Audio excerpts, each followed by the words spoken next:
کہنا کہ اسلام جو ہے نا فقط اہل سنت ہے، میں بھی سینہ ٹھوک کے کہتا ہوں کہ اسلام فقط شیعوں کا ہے۔ یہ جو چیز ان کو اچھی لگتی ہے تو وہ کتابوں سے اٹھا کے حوالے بھی دے دیتے ہیں، قابل گرفت بات ہے۔ یہ کہہ رہے ہیں یہ بعد میں اضافہ کیا، دیکھیں اذان جو ہے یہ شعار اللہ میں سے ہے، ٹھیک ہے، انہوں نے پس منظر کیا بیان کیا وہ مجھے پتہ نہیں ہے، لیکن یہ خود مان رہے ہیں کہ یہ ایک اضافی چیز ہے، تو بھائی یہ اضافی چیز آپ کیوں کر رہے ہیں؟ بات وہ ہوگی جو اللہ اور اس کے رسول کی طرف سے نافذ ہے، انہوں نے خود اپنی زبان سے مان لیا یہ اضافی چیز ہے۔ پتہ چلا کہ شیعہ حضرات اپنی کتابوں کے اندر اضافہ کرتے ہیں، اور جب اضافہ کرتے ہیں یہ ثابت ہو گیا تو پھر ان کے مذہب پر کم از کم سنی ہونے کے اعتبار سے ہم اس پر کوئی اعتماد ذرہ برابر بھی نہیں۔ کہ ہماری اذان وہی اذان ہے جو من جانب اللہ ہے، ہم نے اس میں کچھ اضافہ نہیں کیا، ٹھیک ہے۔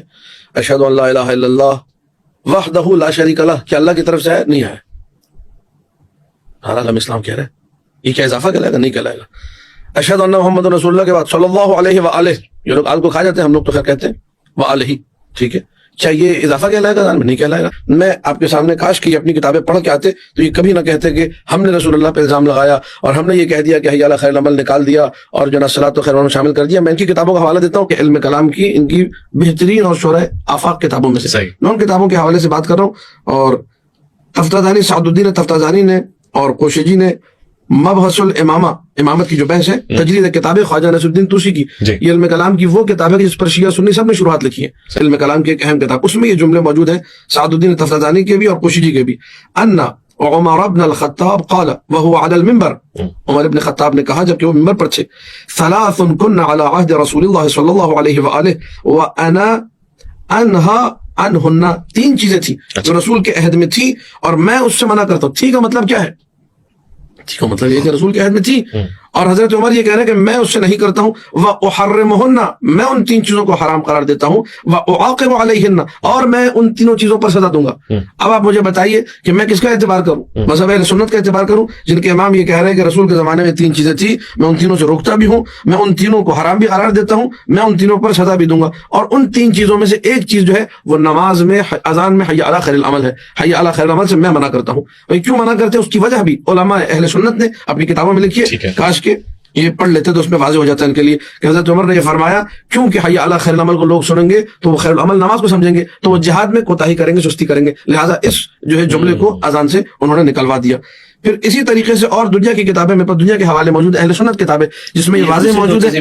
حضرت ابو بکر کے زمانے میں بھی حی علی خیر العمل تھا، ٹھیک ہے، اس کو بھی جو ہے انہوں نے نہیں دیکھا کہ جو حضرت ابو بکر کے زمانے میں موجود ہے، حضرت عمر نے آ کے نکالا ہے۔ دوسری دو چیزیں متعۃ الحج ہے، کچھ یہاں ذکر نہیں تھا جو میں نے ابھی کھولا ہوا تھا کتاب کا حوالہ، اور تیسری چیز متعۃ النساء ہے۔ متعۃ النساء جو ہے وہ بھی رسول کے زمانے میں تھا، متعۃ الحج حج تمتع وہ بھی رسول کے زمانے میں تھا۔ ان تینوں چیزوں کو حضرت عمر نے دین سے نکال دیا اور اس سے منع فرمایا۔ اہل سنت دین رسول پہ عمل نہیں کرتے، دین حضرت عمر پہ عمل کرتے۔ آپ بتائیے ہم کس کا اعتبار کریں؟ دین حضرت عمر کا اعتبار کریں یا دین رسول خدا کا اعتبار؟ مفتی صاحب نے ایک اور بات جو ارشاد فرمائی کہ شیعہ حضرات جو ہے نا اپنی اذان میں اہل سنت کو گالیاں دیتے ہیں۔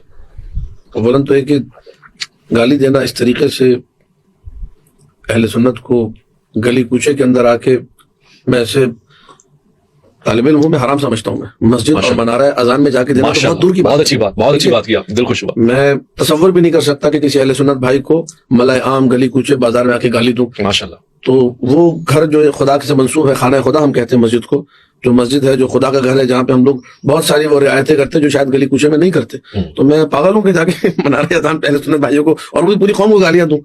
ہمارا دماغ خراب نہیں ہے کہ ہم جو اہل سنت بھائیوں کو اس طریقے سے گالیاں دیں۔ جہاں تک بات ہے اس جملے کی، اشہد ان امیر المؤمنین و امام المسلمین علی بن ابی طالب حجۃ اللہ و خلیفۃ رسول اللہ بلا فصل، تو یہ ہمارے عقیدے کا اعلان ہے۔ یعنی ہم اپنی اذان میں بتاتے ہیں کہ بھائی ہم امیر المؤمنین کو خلیفہ مانتے ہیں، حضرت ابو بکر کو نہیں مانتے۔ اس میں گالی کدھر ہے؟ یہ میں کیمرے کے سامنے کہہ رہا ہوں، اور میں پہلے بھی اپنے آپ کے پروگرام میں کہہ چکا ہوں کہ میں اس مملکت خدا پاکستان میں رہتا ہوں، تو میں تشیع کا جو ہے نا کوئی مثال کے طور پہ مجھے چھپانے کی ضرورت نہیں کہ میں شیعہ ہوں، میں علی اعلان شیعہ اور ڈنکے کی چوٹ پہ شیعہ ہوں۔ یہ سنی ہے، علی اعلان سنی ہے، الحمدللہ یہ حسن ہے اس پاکستان کا۔ ہم لوگ ساتھ بیٹھے ہوئے، میں ہوں سنی قادری ٹن ٹن، ایک نعت بھی ہم نے سنی تھی، بڑی مزے کی نعت تھی، مولا ان کو بھی سلامت رکھے۔ تو یہ سنی ہے، بہترین ہے، سبحان اللہ۔ میں شیعہ ہوں، میں اپنی جگہ ہوں۔ میں اگر یہ کل کو آگے کہیں اذان میں، ٹھیک ہے، یا ویسے ہی کہ اپنے مجلس میں گئے، لیکن کہ عالم دین کا خطبہ بھی ہم نے سنا تھا، اشہد ان ابا بکر خلیفۃ رسول اللہ بلا فصل، تو ہمیں تو کبھی بھی نہیں لگا کہ ہمیں گالی دے رہے ہیں۔ آپ کا عقیدہ یہ ہے بھائی، آپ حضرت ابو بکر کو خلیفہ بلا فصل مانتے ہیں، آپ کو مبارک ہو، ہم نے تو نہیں کہا کہ آپ ہمیں گالی دے رہے ہیں۔ ہم جب یہ کہہ رہے ہیں تو آپ کو کیوں لگ رہا ہے کہ ہم گالی دے رہے ہیں؟ ہاں یہ ضرور ہے کہ جب آپ کہیں گے کہ حضرت ابو بکر خلیفہ بلا فاصل ہے، اس میں ہمارے عقیدے کی نفی ہوتی ہے، اور جب میں کہتا ہوں کہ امیر المومنین علی خلیفہ بلا فاصل ہے، اس میں آپ کے عقیدے کی نفی ہوتی ہے، لیکن اس میں گالم گلوچ کا کوئی تصور نہیں ہے، اور یہ اس کا لازمہ ہے، تشریح نہیں ہے۔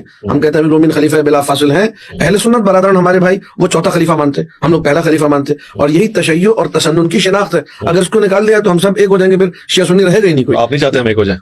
ایک ہو جاتے ہیں، ہٹا دیتے ہیں اضافی جملہ۔ کاش کہ جو ہے نا ہم سب ایک ہوتے حقائق کی بنیاد پر، لیکن جہاں حقائق کو جو ہے نا مسخ کر دیا جائے، تاریخ کے ساتھ کھلواڑ کیا جائے، اور تاریخ کے جو ہے اوراق کو مزید سیاہ کر دیا جائے، اس میں منگڑت چیزیں ڈال کے، جو بنو امیہ کے ادوار میں ہوا، جو بنو عباس کے ادوار میں ہوا، اگر وہ تاریخ کھول کے رکھی جائے اور ڈاکومنٹ جو ہے اس کو سامنے رکھ کے عقل سے بھی انسان فیصلہ کرے تو حقیقت تک پہنچ سکتا ہے۔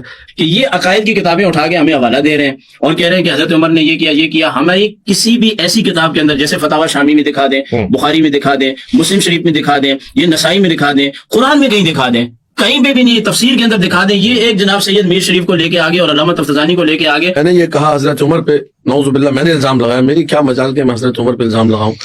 میں نے یہ کہا کہ جی وہ متع حج اور متعۃ النساء حضرت عمر نے نکالا اور اس پہ سزا معین کی اور کہا کہ میں منع کرتا ہوں، میں حرام کرتا ہوں، یہ میں نے ان پر الزام لگایا۔ میں نے الزام لگایا اچھا یہ تفسیر مفاتیح الغیب، تفسیر مفاتیح فخر الغیب، الدین رازی کی کتاب اب کیمرے پہ ریکارڈ ہے میں سب کے سامنے۔ شیخ فخر الدین رازی یہ فرماتے ہیں وہاں ہونا نوع آخر من التمتع مکروہ وهو الذي حذر عنه عمر رضي الله عنه وقال متعتان كانتا على عهد رسول الله صلى الله عليه وآله وأنا أنهى عنهما وأعاقب عليهما متعة النساء ومتعة الحج۔ یہ فخر الدین رازی کی تعبیر ہے، یہ کیسے انکار کر سکتے ہیں برملا بیٹھ کے کہ جو ہے ان کی کتاب میں ہے نہیں اور میں الزام لگا رہا ہوں؟ آپ فخر الدین رازی کے بارے میں کہیے، ان کے بارے میں امام اہل سنت ہے، انہوں نے الزام لگایا۔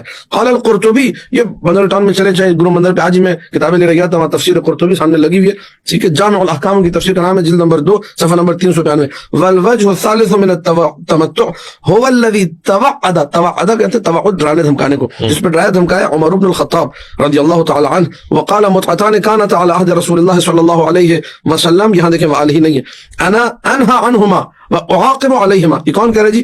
امام قرطبی، میں نے الزام لگایا۔ وقال ابن عادل الحنبلی في اللباب في علوم الكتاب جلد نمبر 3 صفحہ نمبر 370 واتمام التمتع المكروه وهو الذي خطب به عمر رضی اللہ تعالی عنہ وقال متعتان كانتا على عهد رسول اللہ، تمتع مکروہ جس کا اتمام جو ہے مکروہ ہے، یہ وہ ہے جس کے بارے میں حضرت عمر نے فرمایا تھا کہ متعتان كانتا على عهد رسول اللہ صلی اللہ علیہ وسلم، یہاں بھی وعلیہ نہیں لگا ہوا، اہل سنت آپ کو کاٹ دیتے۔ وانا انهى عنهما واعاقب عليهما متعة النساء ومتعة الحج، یہ میں نے الزام لگایا۔ وقال القماش في تفسیرہ جامع لطائف التفسیر، قبلہ فرما رہے تھے کہ کسی تفسیر کی کتابیں نہیں، یہ ساری تفسیر کی کتاب ہے۔ یہ آپ شیئر کر سکتے ہیں مفتی صاحب کے ساتھ تاکہ جی میں بالکل بھیج دوں گا۔ ما روی عن عمر رضی اللہ عنہ انه قال في خطبته متعتان كانتا على عهد رسول الله صلی اللہ علیہ وسلم انا انهى عنهما واعاقب عليهما، ذکر هذا الكلام في مجمع الصحابہ، سارے صحابہ کے سامنے تھا عمر نے کہا تو سارے صحابہ بھی سن رہے تھے۔ وما انکر علیہ احد فالحال هنا لا يخلو، اما اب یہ اہل سنت کا کلام پڑھو، میرا کلام تو ہے نہیں، اما يقال انهم كانوا عالمين بحرمة المتعة فسكتوا، او كانوا عالمين بانها مباحة ولكنهم سكتوا على سبيل المداهنة، جانتے تھے متع حرام ہے پھر بھی ساکن ہو گئے، یا جانتے تھے متع مباح ہے لیکن یہ کہ وہ جنگ و جدال نہیں چاہ رہے تھے، مجادلہ نہیں چاہ رہے تھے، معاملات بہتر رہیں، یا یہ کہ وہ اباحہ کو جانتے نہیں تھے اور حرمت کو بھی نہیں جانتے تھے تو وہ اس میں متوقف تھے۔ تو یہ ساری کی ساری جو بحث ہے یہ میں نے تو نہیں لکھی اس کتاب کے اندر، تحریف تو نہیں کی، کتاب بازار میں موجود ہے، جا کے خریدے۔ میں پاگل تو نہیں ہوں کہ حضرت عمر جیسے عالم اسلام کی قضاوت شخصیت پہ الزام لگاتا ہے وہ بھی کیمرے کے سامنے، لہٰذا میں نے جو بات کی ہے اس کی یہ ساری دلائل جو ہے موجود ہے۔ پاکستان ٹھیک ہے، اسلامیہ جمہوریہ پاکستان، ان سے گزارش ہے پاکستان کا آئین پڑھے جا کے، ٹھیک ہے، اس آئین کے اندر سب کو حقوق دیے گئے اور قرآن اور سنت کے مطابق یہ آئین بنا ہے۔ اگر یہ ادعا کر سکتے تو کریں کہ قرآن خالی حنفی ہو گئے، پاکستان کا آئین قرآن کے مطابق، لہٰذا یہ کہنا کہ اسلام جو ہے نا فقط اہل سنت ہے، میں بھی سینہ ٹھوک کے کہتا ہوں کہ اسلام فقط شیعوں کا ہے۔ ان کو اچھے طریقے سے پتا ہونا چاہیے کہ امام راضی کے حوالے دے رہے ہیں اور یہ امام قرطبی کے، امام قرطبی مالکی ہے اور امام راضی جو ہے وہ شافعی ہیں، یہ بات ذہن میں رکھے، بولیں گے نہیں بیچ میں۔ میں کہہ رہا ہوں اہل سنت میں تو آتے ہیں، جو یہ حوالے دے رہے ہیں اس میں حج تمتع کے دلائل فقہی طور پہ دیے جا رہے ہیں، یعنی کہ حضرت عمر رضی اللہ تعالیٰ عنہ منع کرتے تھے، وہ کوشش کی جا رہی ہے کہ یہ حضرت عمر رضی اللہ تعالیٰ عنہ نے کیا، یہ شافیوں کا اور حنفیوں کا ایک دلائل ہے۔ جتنی حدیثیں انہوں نے پڑھی ہیں اس کے آخر میں دیکھ رہا تھا ابھی کتاب میں، نہ تو بخاری کا نام آیا نہ مسلم کا نام۔ کی بات سے واضح ہو گیا کہ اہل سنت کا جو دین ہے نا وہ بخاری اور مسلم پر ہے۔ دیکھیں میری بات کے بیچ میں نہ بولیں، میری بات کے بیچ میں نہ بولیں، مجھے بات کرنے دیں، غلط بات نہیں کر رہا۔ آپ نے کہا کہ جو نا صحیح بخاری سے مسلم میں کہیں نہیں ہے، میں نے آپ کو دنیا کے حوالے دیا، آپ نے کہا صحیح بخاری سے مسلم میں نہیں ہے، اب میں آپ کو اگر صحیح مسلم دکھا تو اس کے بعد یہ کیا کہیں گے وہ بھی سماعت فرمائیے گا۔